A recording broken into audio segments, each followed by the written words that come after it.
You were taught that a volcano, a single mountain on the far side of the world, caused the year without a summer. This is a cover narrative, a carefully constructed alibi for an act of technological warfare disguised as an act of God. If a natural event could be so precise, so devastating, why have larger, more recent eruptions failed to replicate this synchronized civilizational reset? What if the eruption wasn't the cause, but the first visible scar of the attack itself? You've felt this inconsistency your entire life, haven't you? A quiet noise in the story, a piece that never truly fit. From where and from what time are you watching this? Forget the history books. For a moment, forget the words you have been taught. They are a veil. Instead, I ask you to do something much more fundamental. I ask you to become a forensic examiner, to use your own eyes. Because the most damning evidence for the crime of 1816 is not hidden in a secret archive. It is displayed in plain sight, in the art and the earliest photographs of the world that came immediately after. Look, we are shown these images of St. Petersburg, of Paris, of Philadelphia, in the 1820s and 30s. We are told this is an age of horse-drawn carts and nascent industry. It screams of simultaneity. Let us travel, not by sea, but at the speed of the cataclysm itself. In Ireland, the potato crops fail catastrophically. The history books call it a blight, a natural precursor to the great famine to come. But was it a blight? Or was the very frequency of the soil, the subtle energy that governs life, deliberately altered? The result was the same: starvation, exodus, a breaking of the national spirit. A population is weakened, made pliable. Now, jump. Instantly. Thousands of miles away, in India, the monsoons fail. Not just once, but with a brutal consistency that defies statistical probability. The failure triggers widespread famine and the deadliest cholera epidemic in recorded history. The British East India Company, conveniently, consolidates its power in the ensuing chaos. A civilization is brought to its knees. Another jump. China. The Qing dynasty, once a formidable power, enters a period of terminal decline. Rebellions, ecological disasters, and famine cripple the empire from within. Historians blame internal decay, but the timing is too perfect. The chaos begins, like clockwork, in the shadow of 1816. The engine of the East is shut down. And now, back to the Americas. We are taught the heroic tale of westward expansion. Pioneers, driven by courage and a dream. But the forensic evidence suggests a different narrative. But what do our eyes report? We see monolithic structures of impossible scale. Colonnades that dwarf the tallest trees, domes that challenge the heavens, built with a precision that would strain our own modern logistics. The stone itself seems to hum with a forgotten geometry.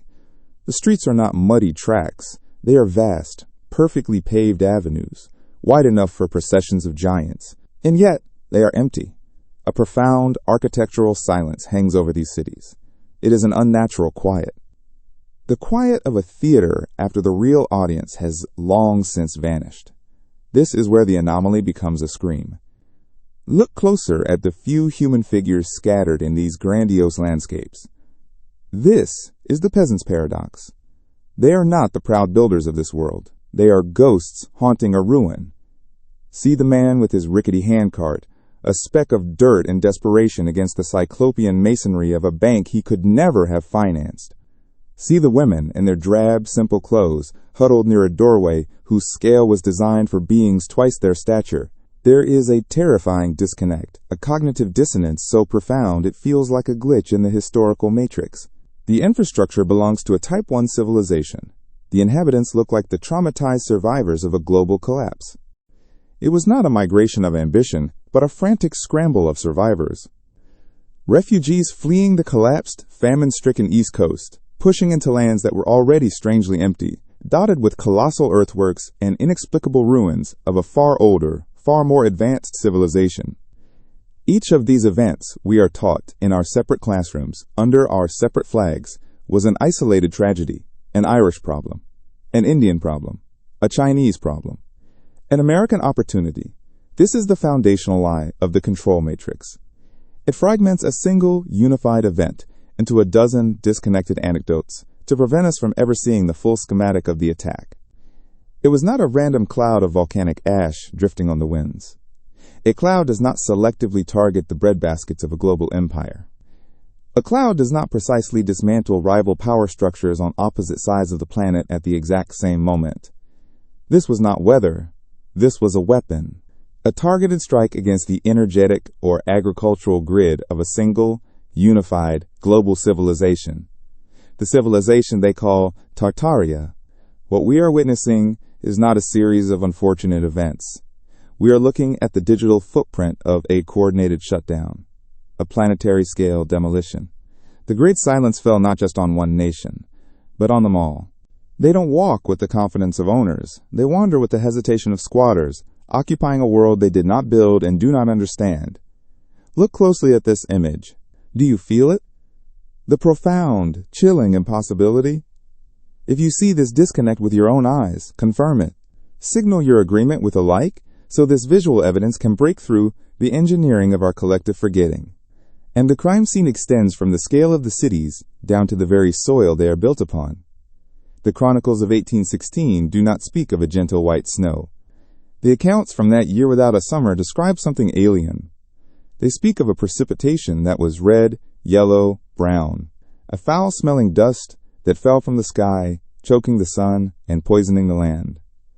This was not volcanic ash, a simple geological event.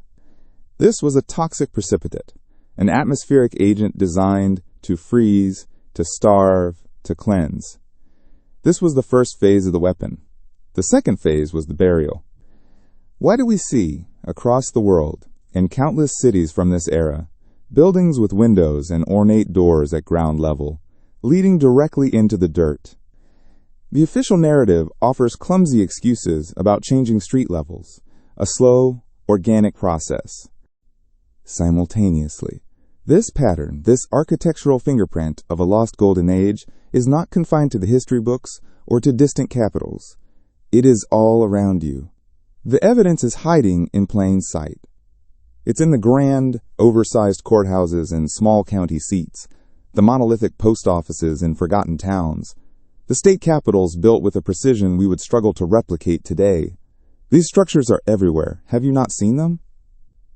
Have you not felt that peculiar dissonance, that sense of chronological displacement, looking at a building in your own city that seems to belong to a different race of men, to a different era of possibility?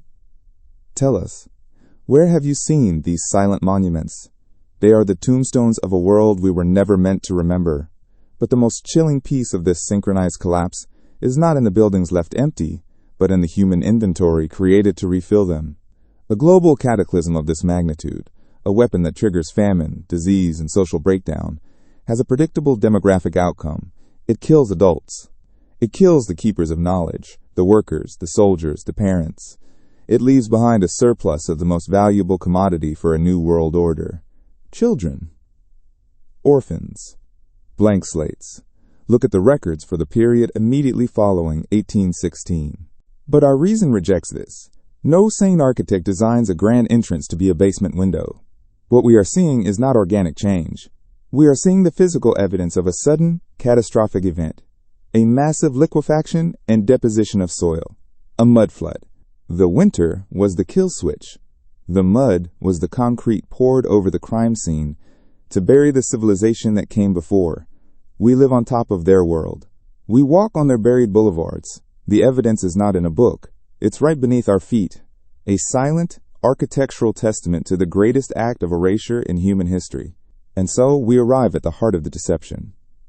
The official story, the one you were taught in school, the one repeated in documentaries with solemn, authoritative voices. It is a tidy narrative, a simple chain of cause and effect presented as unassailable fact. But when we place this story under the cold, unforgiving light of forensic logic, it does not merely show cracks, it disintegrates. It reveals itself for what it is, a fairy tale, engineered to soothe a traumatized species and conceal an act of war. They tell us that in April of 1815, a volcano named Tambora erupted in Indonesia, spewing a colossal cloud of ash into the stratosphere.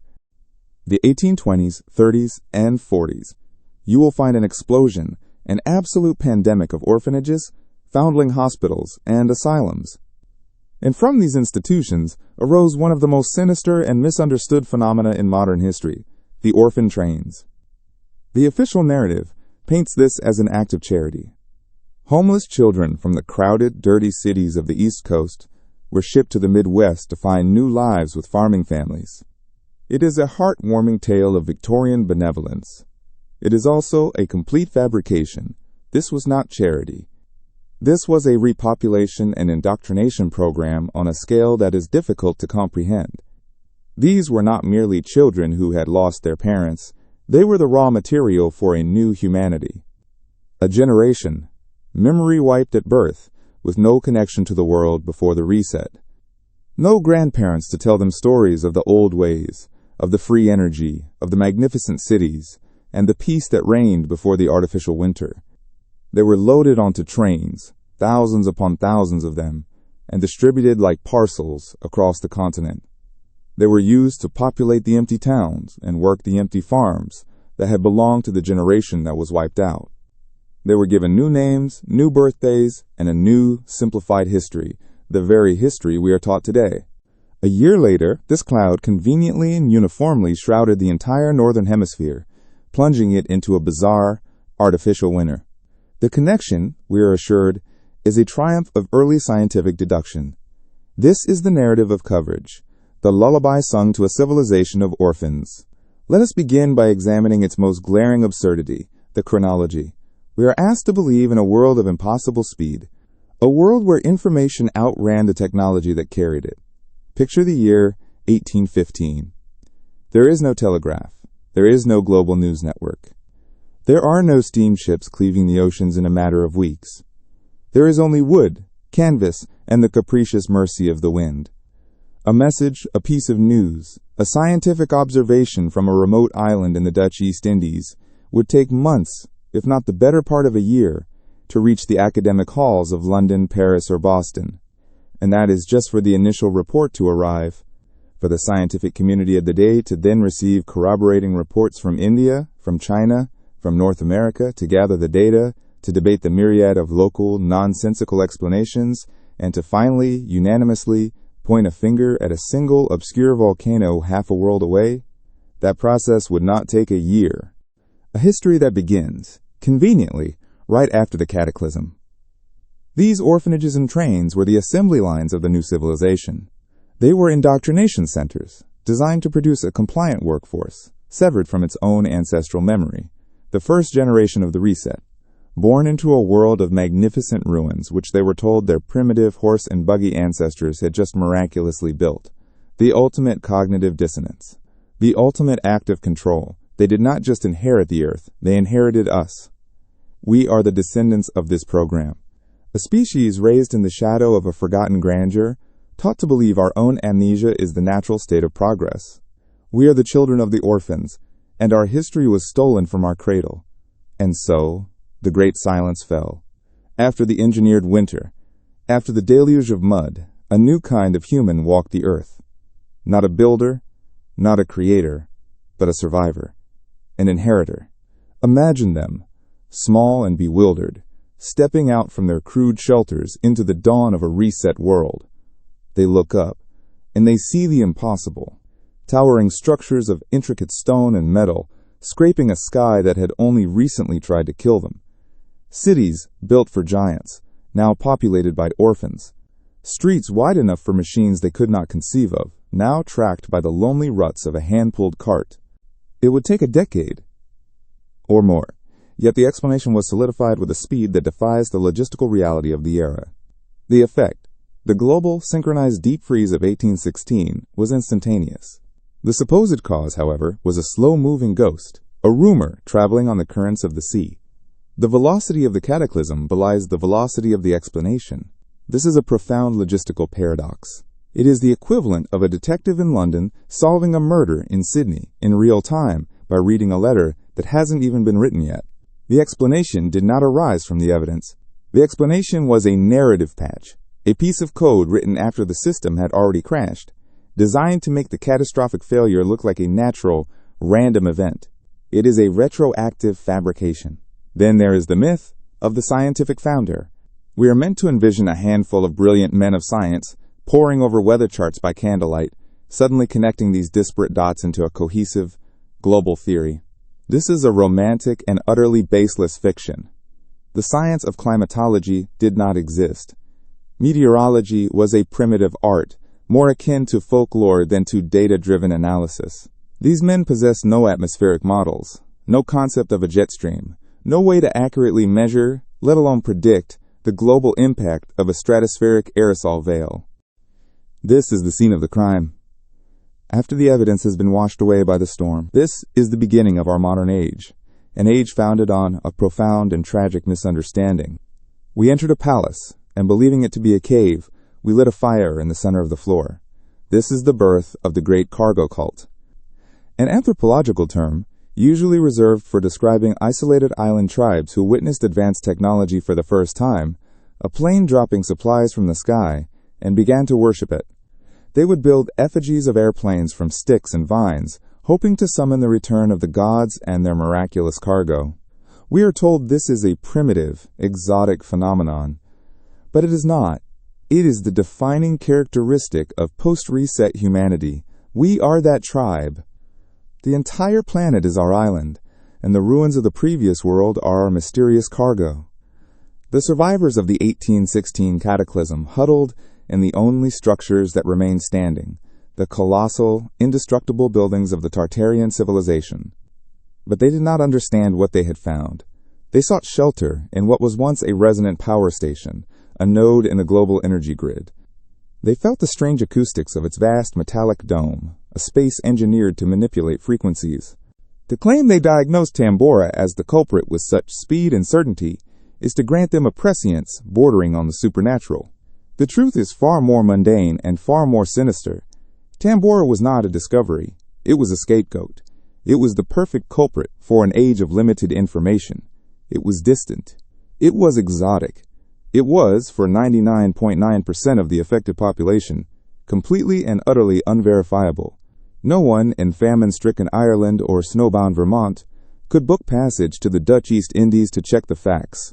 They were simply told a story by an emerging class of institutional authorities, a story that required them to do nothing but accept their fate as victims of a random geologic hiccup. It was the perfect narrative device to quell panic, to prevent the survivors from asking the truly dangerous questions. Questions like, why did the snow burn the skin? Why was the fog dry? And who truly benefited from this sudden global harvest of death? And so, the question must be asked, not of them, but of you. Do you truly subscribe to this sequence of events?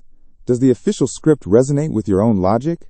Or do you, like us, sense the profound cognitive dissonance? Do you perceive the plot holes in this grand production, the moments where the actors forget their lines and the stage scenery begins to tear? They could not comprehend its function, but they could feel its power, a ghost of its former purpose. And so, they did what any traumatized survivor would do. They mimicked what they thought was its purpose. They lit candles, a pathetic substitute for the brilliant, etheric light that once filled the space. They began to chant, their voices a crude attempt to replicate the harmonic resonance that once powered a civilization. They mistook engineering for mysticism. They turned a power plant into a cathedral. The immense copper-clad domes, once harvesting atmospheric energy, became sacred spaces for prayer. The towering spires and obelisks, once acting as antennae in a wireless grid, were repurposed as monuments to forgotten kings or newly invented gods. We still see this today. The shape of the cross, placed atop our most sacred buildings, is it not the perfect geometry of a resonant antenna? The ritual, the incense, the chanting, the procession, are these not the faded memories of an operational manual, a ritualized attempt to restart a machine whose purpose we have long forgotten? They became tenants in a technological necropolis, performing rituals of maintenance on dead machinery they mistook for divinity. This is the ultimate inheritance of the reset, not the buildings themselves, but the profound, generational ignorance of their true function. The fragility of this official narrative is not a minor academic quibble. It is the loose thread that, when pulled, unravels the entire fabric of our inherited history. The story of Tambora is not an explanation. It is an incantation, a spell cast to create a firewall between our present and the memory of our true past. It is a foundational lie, the first chapter in the book of the Great Forgetting. They needed a natural cause to mask an unnatural event. They needed a story of cosmic chance to hide an act of deliberate, technological malice. They gave us a volcano, a distant, angry god of the earth, to prevent us from looking at the sky and seeing the mechanics of our own prison.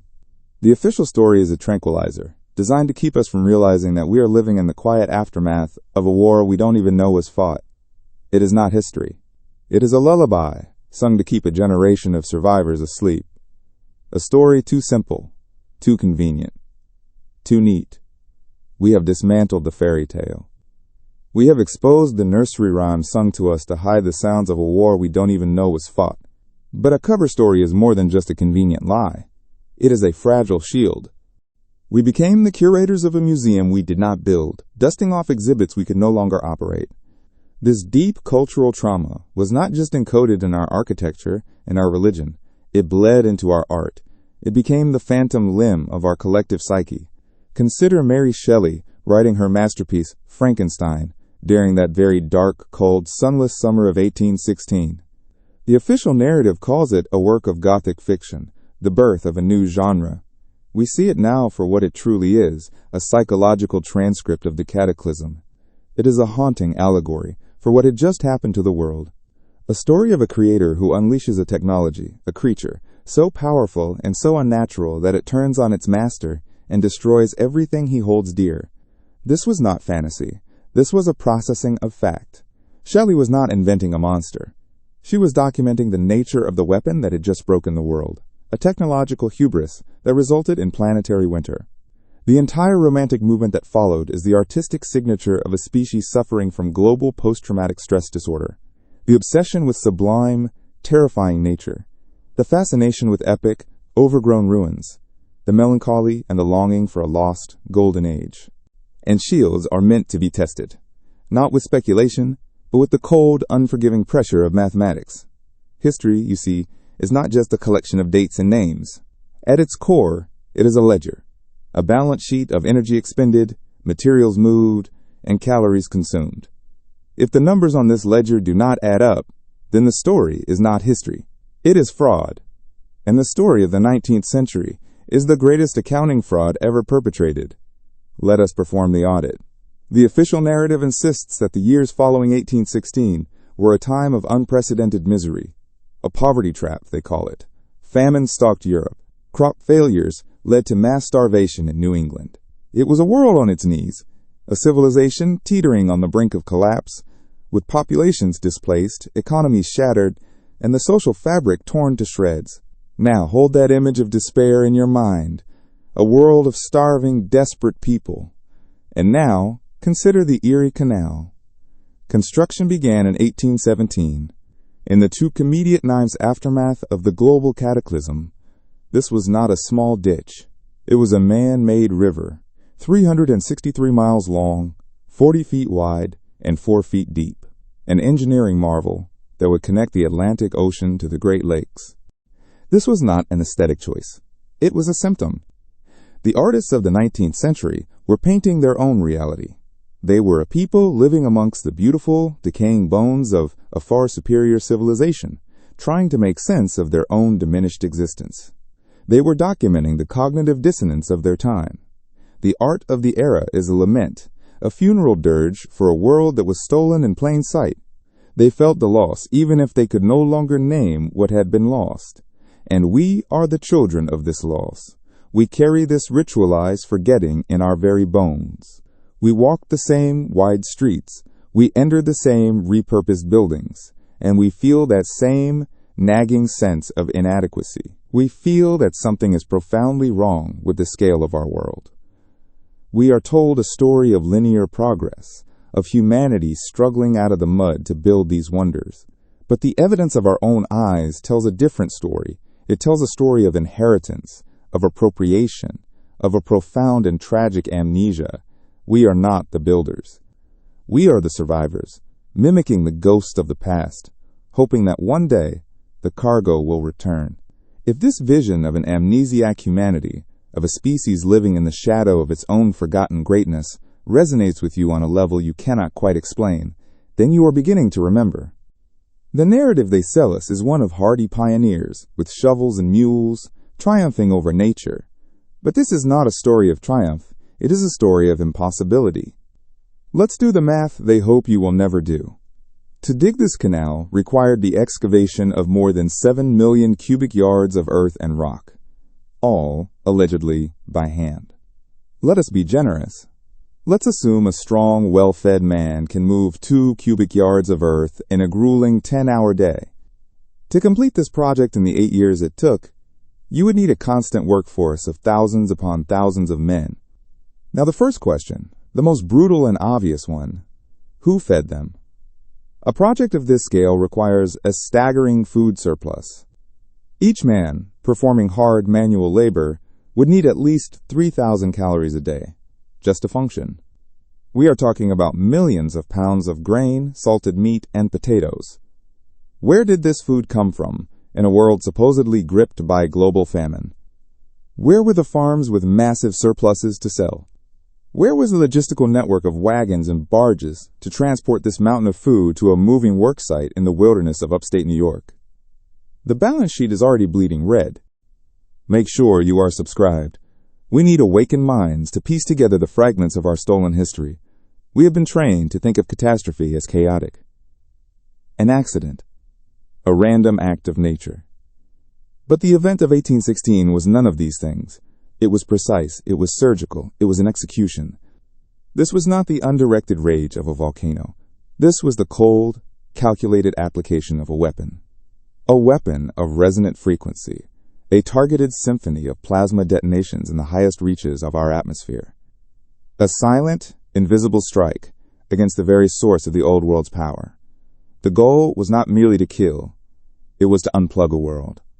To sever the connection to the free, ethereal energy grid that powered the Tartarian civilization. The weapon did not just block the sun, it interacted with the ionosphere, it agitated the magnetic field, and it commanded the heavens to fall. The dry fogs and colored snows were not volcanic ash, they were the fallout of this atmospheric war, the first stage of a planetary terraforming event. And what followed the freeze was the burial. The mud flood was not a consequence of rain, it was the weapon's second act. Through a specific, harmonic frequency, the very bedrock of their world was sung into submission. It is a logistical paradox. But it gets worse. This workforce needed tools, tens of thousands of shovels, pickaxes, and wheelbarrows. It needed black powder for blasting, which requires its own complex chemical supply chain. It needed housing, medical care, and a system of payment. This implies a functioning industrial base, a stable banking system, and a government with immense capital reserves and organizational power.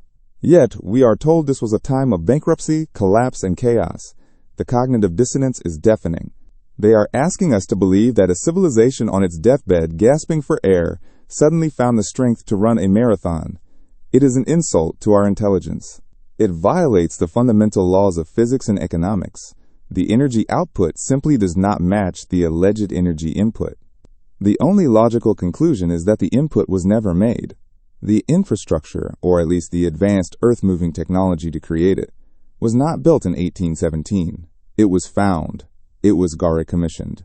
The project was one of repair and connection, not creation from scratch. They were simply reactivating a piece of the inherited grid of the civilization that was there before. This anomaly is not an isolated case. Look at the architecture of the same period. Across the United States, in the 1820s and 1830s, we see the explosion of colossal Greco-Roman state capitals, courthouses, and federal buildings. A command that turned solid earth in key strategic locations into a flowing, liquid grave. This is how you bury a civilization. Not with shovels, but with physics. You don't demolish their cyclopean structures. You simply command the ground beneath them to swallow them whole, leaving only the tops of spires and the upper floors of giants peeking out, which we would later call bell towers and first floors. But the physical destruction was only half of the equation. A reset is incomplete if memory survives. And so, the usurpers, the parasitic elite who either orchestrated this apocalypse or were waiting in the wings to seize the opportunity, began the second and far more brutal phase, the Great Archive burning. the mechanism of silence. While the world reeled in famine and confusion, they deployed their own armies. Not armies with muskets, but armies with torches. They moved through the libraries, the universities, the municipal halls of the old world. This was a systematic global campaign of erasure. A bonfire of the ages, where the memories of a giant civilization, their science, their history, their art, their maps of a larger world, were turned to ash. Every book burned was a neuron ripped from the brain of humanity. And to explain the lingering chaos, the millions dead, the ruined cities, structures of impossible scale and precision, built from thousands of tons of quarried granite and marble. Again, we perform the audit. Take any one of these buildings. Calculate the tonnage of the stone. Now, find the quarry. Where are the massive gaping wounds in the earth from the 1820s that would correspond to these structures? They do not exist. Where are the records of the armies of skilled stonemasons, whose craft takes a lifetime to perfect, who supposedly materialized from a population of subsistence farmers? There is no record. This is a ghost workforce, using tools we are not shown, from quarries that do not exist, to build for a government that was, by all accounts, bankrupt. We are shown paintings of a few men with horse-drawn carts, laboring primitively at the base of a cyclopean structure they could no more have built than a child's wagon could transport a pyramid stone. It is the ultimate cargo cult. We are expected to believe that a handful of survivors, huddled in the cold, decided their first priority was not agriculture or shelter, but the construction of ornate, magnificent temples to bureaucracy. Now let us zoom out from individual projects to the entire system. The official narrative states that the Industrial Revolution, born in the late 18th century, accelerates after 1816. They gave us a perfect cover narrative, a grand distraction, a perfectly timed, perfectly bloody piece of theater called the Napoleonic Wars, which conveniently ended in 1815, just in time to take the blame for a decade of destruction that was anything but human in scale. This was the masterstroke of their plan, the engineering of forgetting. They created a historical firewall, and into the minds of the orphans, the blank slates, they poured their new gospel, our gospel, through the newly established public education systems. The history we were taught was not discovered. It was written. It was engineered to begin after the cataclysm. They rely on our silence to maintain the architecture of this lie. Silence is their most potent weapon. To share this knowledge is not an act of communication. It is an act of defiance. It is our counter-frequency. Send this to someone who needs to wake up. The final, most profound casualty of the 1816 reset was not the architecture, nor the technology. It was us, our very definition of what it means to be human. We are a species with a stolen heritage, a cosmic amnesia engineered into our very DNA. We have been taught that we are the pinnacle of a slow, arduous climb from the mud. This is perhaps the most audacious lie of all. An industrial revolution is predicated on two absolute non-negotiable requirements: a food surplus that frees labor from the land, and a climate of social and economic stability that encourages long-term capital investment. The world after 1816 had precisely neither. It was a world of famine and chaos. Who, in their right mind, would invest their fortune in building a factory when the world is ending? Who would work in that factory when their family is starving? Where did the raw materials, the coal, the iron, the cotton, come from when global supply chains had been severed by climate catastrophe? The only explanation that honors the laws of cause and effect is that the Industrial Revolution was not a revolution at all. It was a salvage operation, a reboot. The new class of so-called industrialists and bankers were not creators, they were inheritors. They were the opportunistic survivors, or perhaps the orchestrators, who stumbled upon the silent, dormant infrastructure of a far more advanced global civilization, Tartaria. The factories were already there. The power grid, based on atmospheric energy harvested by the very cathedrals and statehouse domes we now see as mere architecture, was simply waiting to be understood and reactivated. The revolution was the slow, clumsy process of a primitive culture figuring out how to turn on the lights of a dead civilization. The truth is far more tragic. We are the children of a fallen empire, living in the shadows of a greatness we can no longer comprehend. We are cosmic orphans, born into a world we did not build, and told a comforting lie to explain the ruins. This is the source of our collective cognitive dissonance. We walk through the hallowed halls of our ancestors, mistaking their power plants for houses of worship, their resonant healing chambers for cathedrals. We light candles where they once harnessed atmospheric energy. We sing hymns in a faint, desperate echo of the harmonic frequencies that once powered their world. Our identity has been constructed upon a foundational lie, that we are the architects of this civilization, when all the evidence screams that we are merely its bewildered tenants, squatting in a palace whose purpose we have long forgotten. The official narrative of linear progress, from caveman to spaceman, is the lullaby they sing to keep us asleep. But we are not the culmination of history. We are the descendants of amnesiac survivors. Or, perhaps, something else entirely. The product of a repopulation program, a generation seeded into the silent waiting cities of a far greater people. And so, to unmask the event of 1816 is not an academic exercise. They didn't build the system, they hotwired it. This explains the impossible speed. This explains the missing supply chains. This explains why the technology seems to appear, fully formed, out of a vacuum. It was inherited technology. The numbers do not lie. They scream a truth that the history books whisper away. The official story of the 19th century is a mathematical impossibility. It is a building with no foundation, a conclusion with no premise. They ask us to believe in a miracle of economics, a ghost workforce, and a logistical fairy tale. We are the auditors of this failed history, and we find its accounts to be fraudulent. The books do not balance. And in that imbalance, we find the shadow of the civilization they tried to bury. Mathematics is the purest language we have. If you can construct a logical model where a starving, bankrupt, and dying civilization builds monolithic infrastructure at an unprecedented rate, I would be genuinely fascinated to read your explanation in the comments below. But be warned, your theory will have to defy the laws of physics. We have audited the books. We have checked the math. And the numbers have confessed their secret. The official history of the 19th century is a logistical impossibility, a mathematical fraud. It is not a hobby for the curious. It is the sacred act of reclaiming our memory, our dignity, and our human birthright. This is not about old buildings. It is about who we truly are. Every star fort that defies military logic, every impossibly ornate state capitol, every buried window begging for a sun that no longer reaches it, these are not just anomalies. They are messages from a forgotten self. They are the loose threads in the tapestry of the Great Deception. Pulling one thread does not simply reveal a whole. It begins to unravel the entire fabrication, exposing the bleak and magnificent truth underneath. The ultimate question they tried to bury under a world of mud is this: are we a fallen species, struggling to remember a forgotten greatness? Or are we a nascent one, forever kept from a potential they fear we might one day reclaim? The inquest does not end here. It is only the beginning. The work of unearthing the truth is a burden shared by the few who choose to see. If you feel the resonance of this truth in your bones, if you are compelled to continue digging with us, then subscribe and activate the signal. Welcome to the resistance.